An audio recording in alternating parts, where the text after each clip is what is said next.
Hello, friends. My name is Derek Supryka, and I'm from Toronto, Canada. I'm the creator of Duran Duran Legacy, which is a visual history book of the band from the early beginnings to just before the Notorious album. The book is currently over 700 pages in length, and I'm working with the band to ensure it will be the most breathtaking vision of their work that has ever been assembled.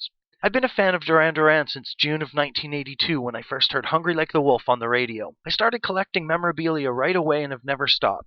My collection contains over 5,000 pieces that span an incredible array of items, from the rather common, like a 7-inch single of Rio, to the obscure and bizarre, like a Duran Duran condom. Okay, so this is the ad from Melody Maker magazine, April 26, 1980, where the guys found Andy Taylor. And it had kind of always been the legend. The ad read live wire guitarist. And for a lot of years, I kind of based my research on that. But in the end, it turned out to be this. And I figured out that this was the right ad by cross-comparing it with some numbers of some stuff I had from the Rum Runner. This is a set list from a show in Norwich on December 21st, 1981 at the UEA, which is the University of East Anglia. I actually sent this to Caddy when I first got it because it's kind of unique because it's double-sided. So you'll see on one side is written one set of songs, but then on the other side there's a completely different set of songs. So I wanted to find out why that was. Nick's reply was that they would have written the first set, decided against playing that set, and then what was on the reverse was what they actually agreed on and played. And then at the end of the show, someone went and asked and got it signed. So that's a pretty neat piece of memorabilia. You don't see too much stuff like that. This is a promo 12-inch from Japan from 1981. This is especially rare because it has a song by Kraftwerk on the back. It's nice because it has a special custom cover that's unique to this release. This is a special 12-inch of Planet Earth from France, which, again, has a unique custom cover that's special to that release only. So that's pretty tough to find. You don't see too many of those around. And, I mean, just a beautiful cover. Here's a bass pick, or a plectrum for our friends in the UK. This is John's pick from circa 1981. He really isn't a pick user for the most part, but in the chorus parts of Hold Back the Rain and also the main line in Planet Earth, he uses a pick. So he has a special Duran Duran pick. Oh, here's a special piece. This is a green clear vinyl 12-inch of Girls on Film from Columbia. Very limited, given out to DJs in 1981.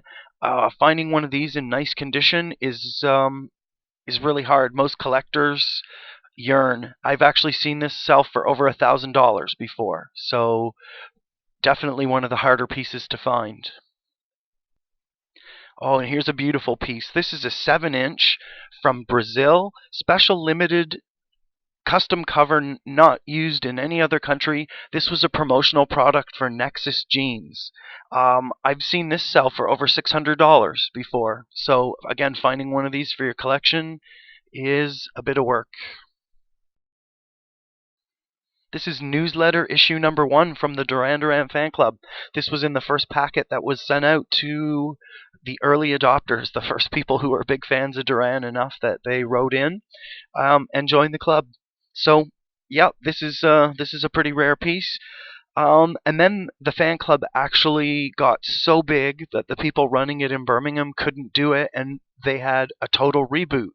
So instead of having a number 2, there's actually 2 issue number 1. So you can see, totally different. And a funny note now that there is no number 2. The next newsletter after this number 1 goes to number 3 in the Rio era. This is a Japanese tour book from the 1982 tour that took place in April and May of 82, and this book is only ever sold on the Japanese tour. The Australian tour has a special book as well, and then the UK and the rest of the world have the same book. So this is pretty hard to find in nice condition. And yeah, it's as stunning on the inside as it is on the outside. Here's an advertisement from Australia.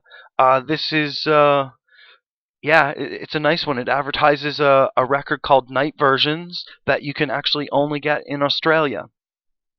And here it is, Australia Tour 82 Limited Edition Night Versions. That's a beautiful cover.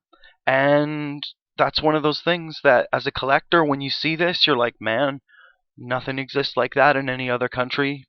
It's a special piece. This is the official calendar from 1983. 1983 was the first year that the Durans actually had an official calendar, and this is probably the hardest one to get. It wasn't printed in massive numbers. Duran was huge, but not worldwide huge, so they were really only selling these in the UK. The following year, it was exploded, so many more were produced. Yeah, it's beautiful. It has some nice pictures inside. Um, and it's a special collectible. This is something you don't see every day. It's a 4-track reel-to-reel tape of the Rio album from the United States. This is the first gold record that Duran Duran ever was presented with in Canada. It's for the Rio album, and it was in March of 1983. So at that time, that would have been selling 50,000 copies of Rio. It was actually released in Canada and the US a couple times before it really took hold. But once Hungry Like the Wolf hit it big on MTV, that was it. They were off, and this is the first gold record they ever got in Canada. Okay, this is an advertisement for a show at Villa Park on July 23rd, 1983, and you can see it's Duran's headlining, but their friend Robert Palmer's right there on the bill, and as you know, he goes on to work with John and Andy in the Power Station later on. So that's a special show because the guys in Duran are from Birmingham and Aston Villa is the local football team. So it was kind of a big deal. And the best thing manifested itself in this. That's an Aston Villa game day program from the 29th of August 1983. And there's our boy John wearing Villa colors, playing his bass. And it turns out he's actually the first person who's not a player or a coach or manager to be on the cover of an Aston Villa game day program. And I actually gave John a copy of that. He didn't have it. He didn't know about it before that. So a couple years ago, I gave it to him, and he was ecstatic. This is called Con Oche a Duran Duran. It's a Mexico-only 12-inch promo. It's kind of like a profile of the band with some of their greatest hits. In terms of collectibles, this is beautiful. You know, it has a nice cover, and it was produced for radio stations, so really they didn't make too many. So finding a nice copy of this in good condition is hard because lots of radio stations really played them heavily, so you find them where the vinyl's all scratched. So if you can find one of those in nice shape, it's a good score. This is super rare from the Philippines. It's a 12-inch of Make Me Smile, Come Up and See Me, which is actually the B-side of the Reflex, but in this case, the song was so popular, it got made the A-side in the Philippines. So that's a rarity for sure. You're not going to see that every day. This is a drum kit that actually belonged to Roger Taylor. From 1983, it was used on the Seven and the Ragged Tiger tour. It was sold at auction in the mid 2000s, and then I ended up getting it from the person who bought it at auction. So that's a delight. Having a drum set that was owned and used by Roger is really great. It sounds amazing, and yeah, that takes the collecting to a whole new level. You know, when you can add drum set to your collection. This is a Polaroid from Nick Rhodes' Interference exhibition at Hamilton's Gallery in late 1984 and early 1985. For the opening, if you showed up, they had a Polaroid camera was set up and some TVs, and Nick was actually taking pictures live. So there was like a book that you could get, like a little pamphlet, and one of the things was a real Polaroid from the exhibition was stuck in there. So that's a very special, very limited. Only a few hundred, Nick said, were done of those. So that's a special piece for sure. This is a 12-inch of A View to a Kill from France, promo only. As you know, there was no remix or extended version of that song, so it never really was released as a 12-inch. So in France, this one's special because it has a cover that's sort of different. You know, it incorporates the 7-inch cover, but you know it's rare. So that's a tough one to find. This is a patch from Simon's drum. It came as part of a package that was like a media folder, so it had some photos and some technical information about the boat, and a really nice presentation. And it had this patch in it, and I think that that logo is really fantastic. So it's interesting that something Simon did as a sideline turned into something that had a fair bit of merchandise as well, and things are quite rare too. This is the band scorebook for So Red the Rose from Japan. And this is different than any other sheet music book because this actually has all the parts broken down. So every line, all the different instruments, so it's actually how you play what's on the record versus sheet music we normally buy that's sort of piano, vocal, and guitar. Um, so this is quite rare as well. This is a sticker that came in bags of Hostess chips or crisps in Canada. And there was a whole bunch of different artists that were popular at the time, and one of them was Arcadia. So that you can see this one's still in its little plastic wrap. Unique to Canada, as far as I know. I've never seen anything like it in any other country. This is sheet music for John's I Do What I Do single. It did pretty well, but it didn't have the clout of a Duran track. So the sheet music was actually quite rare for this. There was only one batch of it ever printed. It didn't do well enough to be reprinted like some of the later songs. You could buy them for a little while. This one, it came out and went right out of print. You don't see copies come up very often, and it's a nice piece. And I like that song, so here's a special aspect of collecting Duran Duran: bootleg vinyl. Some of the rarest items in the entire Duran Duran universe are pieces of bootleg vinyl. And there's a fair few of them. So what I'm going to do is I'm going to give them to you real quick on a page where it's a composite where you can see there's a few different titles, and I'll go over them really quickly to give you kind of an insight, a little about each one. Anyway, the top left, Decadent Durantics, comes from Japan, possibly one of the rarest Duran Duran pieces ever. I don't know, maybe they would have made 500 or 1,000 of those. Not many got exported, so usually if you find those, they're for sale out of Japan. I've seen that go for $700 or $800 on more than one occasion. To the right of that is Canada, which is another one from Japan. Super rare. I've seen that go for over $1,000. They've come up more recently. I think once people saw that they could get that much money, people considered selling them. So the price isn't so high now because once they kind of come out of the woodwork, the price does inevitably drop. The next five are variations of the same bootleg, and it just goes to show that a bootleg is put out, and someone bootlegs a bootleg, and bootlegs a bootleg, and you can see all the variations on the one pretty junky looking cover art. And then in the bottom right-hand corner, you'll see one of the many variations of Live at Hammersmith Odeon in 1981, which is a pretty common show. That's the December show. Anyway, moving on, a couple more Japanese ones at the top. Duranmus, which is a Wembley show from 1983, and Duranoid, which is listed as being from San Diego, but is actually from Osaka, Japan. Below that, Cheek to Cheek, which is I think comes out of the US, and then Live in New York City. That's based on a radio broadcast of one of the Madison Square Garden shows. And then below, the pink cover, File Under Duran Duran, and to the right of that is the little cue sheet. That's a Seven and the Ragged Tiger tour show.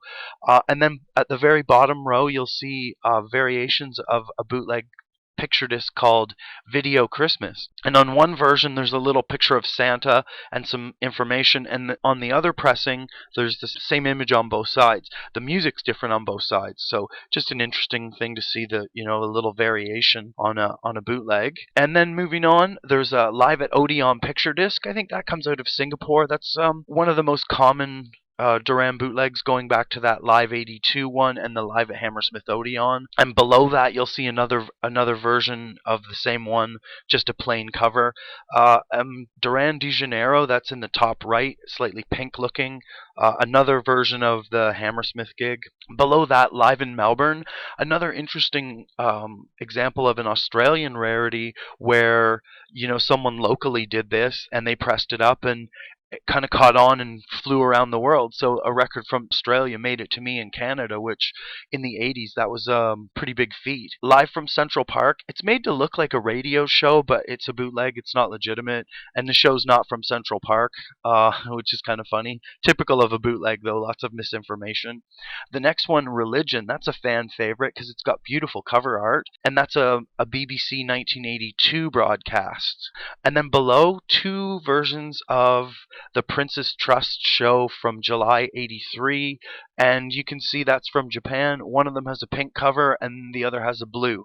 Those are pretty rare as well. You don't see them come up for sale too much. So there's a little look in on the world of bootlegs. You can see across those images are some of the rarest pieces of Duran memorabilia or vinyl that there really is in existence. This is one of the most rare pieces of Duran Duran vinyl that exists. This is Duran Duran's Story.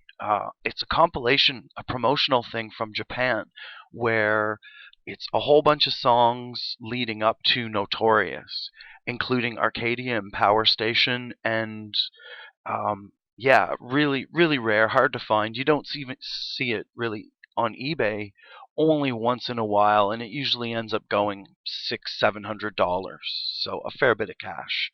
This is a promo 7-inch of Notorious from Italy, and it's interesting because it has that unique cover, and it actually has a song by another artist on the other side. You see the actual record for sale a little bit, but with that cover, super, super rare. Here's a really cool poster. This is a Subway size double from New York City where Duran played with Erasure. This was the Strange Behavior tour in 1987. And this is one of those things that, you'd see up in the streets. And I give a shout out to my buddy Frank because he actually cut this down off the wall. And gave it to me. So really, really rare. Those are the kind of things you're not going to see for sales, too often, and it's massive as well. So here's a copy of the Big Thing album from India, and you can see it has a totally different cover than Big Thing in the rest of the world. It was pretty unified, right? Like every country for Big Thing had the same cover, but this is one of the few exceptions that you see where the cover's a bit different. Here's a 7-inch of Ordinary World from Spain, and it has a custom cover as well. That's one of the key things you see about collectibles. One of the big things is when the cover's different than all the other countries. So interesting about Spain, there's two 7-inches. There's the regular version of Ordinary World, and then there's another one with a slightly different cover where it's an acoustic version. So that song was popular kind of twice in Spain. So that's kind of a neat piece. This is a bizarre one. This is a Duran Duran condom. This was on sale on the Wedding Album tour. You could buy this as merchandise at the show. Yeah, finding one of those is pretty rare, and if you have one, you hope it's still in the plastic, because if not, ooh, that's gross. Here's a really nice poster. This is from the one-off and really only real live show that the Devils played, which was Nick and Stephen Duffy's little side project. So they played the music hall in Cologne, Germany on the 17th of February 2003. And I actually went to that show, and I went into a store where they sold tickets and begged, and they gave me this beautiful poster. This is a double Subway size. This is just absolutely massive from Australia. I managed to get a couple of these posters, and it's when the DVD of Live from London came out. You'd walk around the city and you'd see these massive things, just huge, and it's such a great picture too. So that's a really nice piece. Here's another interesting one from Australia. Australia turns out to be a really cool country for Duran collectibles.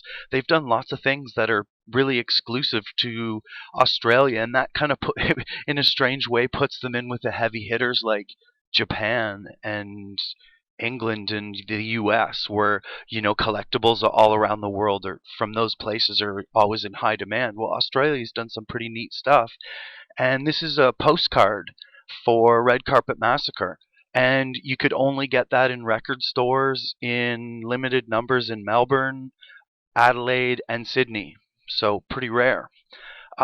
This is another rare item. This is a poster from a show in Glasgow from the All You Need Is Now tour, but this was one of the ones that was actually cancelled.